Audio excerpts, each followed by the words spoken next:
안녕하십니까. 1991년생의 2022년 운세 첫 번째 시간을 시작하겠습니다.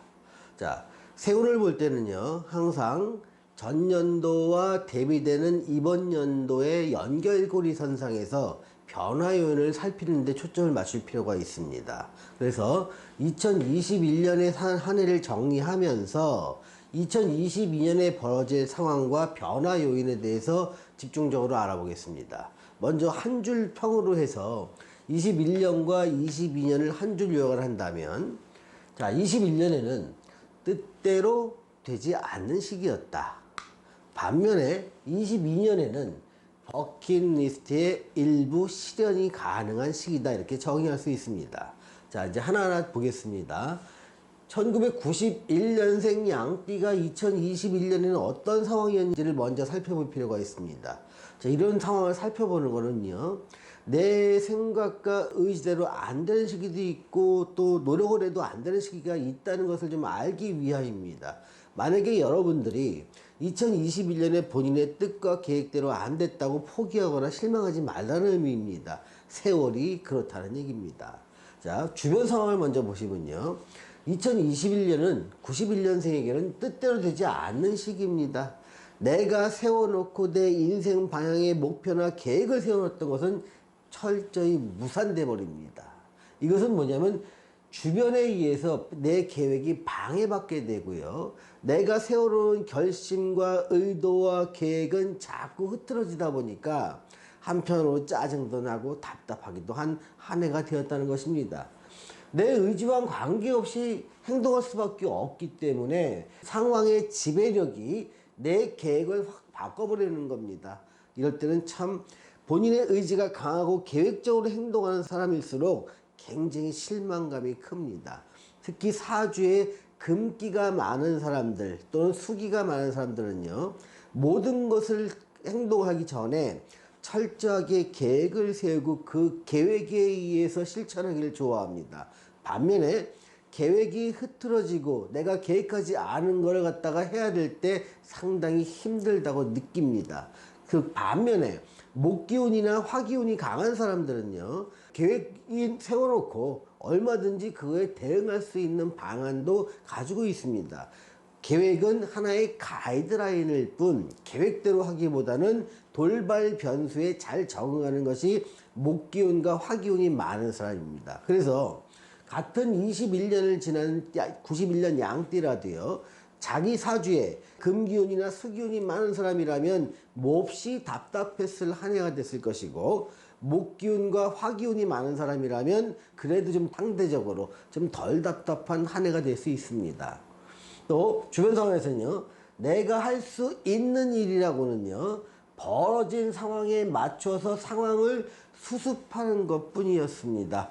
마치 5분 대기조의 심정입니다. 5분 대기조는 뭐죠? 늘 대기하고 있고 앞으로 뭔가 벌어질 일을 예측하지 못합니다. 다만 상황이 벌어지면 대응할 뿐이죠. 마치 소방대원들이 대기하고 있는 모습처럼 어디에 어떤 일이 일어날지 모르지만 어떤 일이 일어나더라도 나는 그거를 수습할 준비가 평소에 되어 있어야 하는 그런 긴장된 순간이라는 겁니다. 자, 심리와 행동 모습을 한번 살펴보겠습니다. 내일의 일을 예측할 수가 없고 계획을 세우고 미래를 준비할 수 없으니 답답하다는 게 21년의 키워드입니다. 삶의 주도권이 없으니 삶에 끌려가는 기분이라는 겁니다. 내가 삶을 이끌어가고 개척하는 게 아니라 주어진 상황의 장애물을 간신히 넘어가는 형국이라는 것입니다. 이때 제가 드리는 조언은요, 어떤 항해를 하거나 길을 갈 때 거센 파도가 치거나 역풍이 불면은 잠시 쉬어가는 것도 좋은 전략입니다. 잠시 쉬었다고 해서 내 목표가 흐트러져서는 안 되겠죠. 파도가 잠잠해지고 또 순풍이 불 때를 기다리는 것도 삶의 지혜라고 볼 수 있습니다. 그래서 전반적으로 주어진 상황에 맞춰 살면서 22년을 기약하라.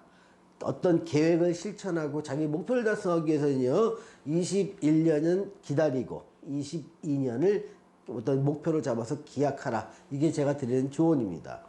이렇게 어려웠고 답답했던 5분 대기조의 심정으로 지냈던 21년은 이제 갔습니다. 22년이 왔습니다. 22년에서 주어진 건요, 나의 목표를 세우거나 수정하는 시기입니다.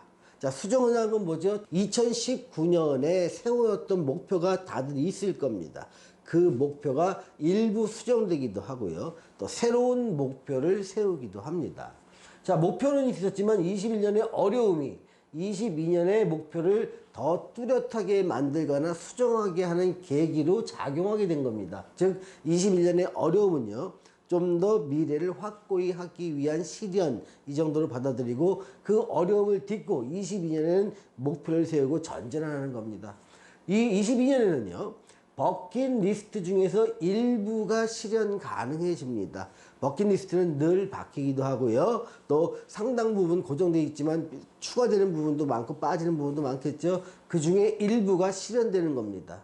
그래서 취업을 하기도 하고요. 또 작품을 발표하거나 아니면 문학세계에서나 어떤 특정 집단에서 알려지는 등단의 계기가 생기기도 합니다. 또 연극이나 아니면 가수라든가 배우라든가 영화배우들라든가 이런 사람들은 데뷔가 가능하기도 하고요. 또 무대 발표를 할 수 있는 기회가 주어지기도 합니다.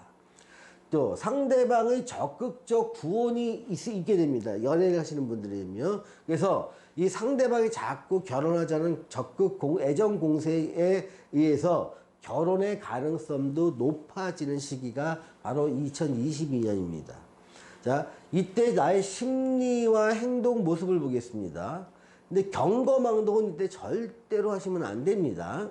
나를 낮추고 겸허히 뭔가를 구하고 간절히 바랄 때 원하는 것을 얻게 됩니다. 자, 자기를 낮추고 겸허히 구할 때 이 구하는 대상이 누구냐면요, 선배나 어떤 전문가나 또 어른이나 아니면 멘토 또 아니면 어떤 특정 일의 결정권자, 이들에게 가서 나를 낮추고 뭔가를 구하십시오. 그러면 얻게 됩니다.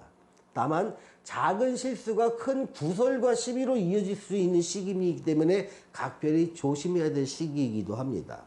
제가 드리는 조언은요, 기회도 있고 기회 뒤에 따라오는 구설과 시비도 있는 시기입니다.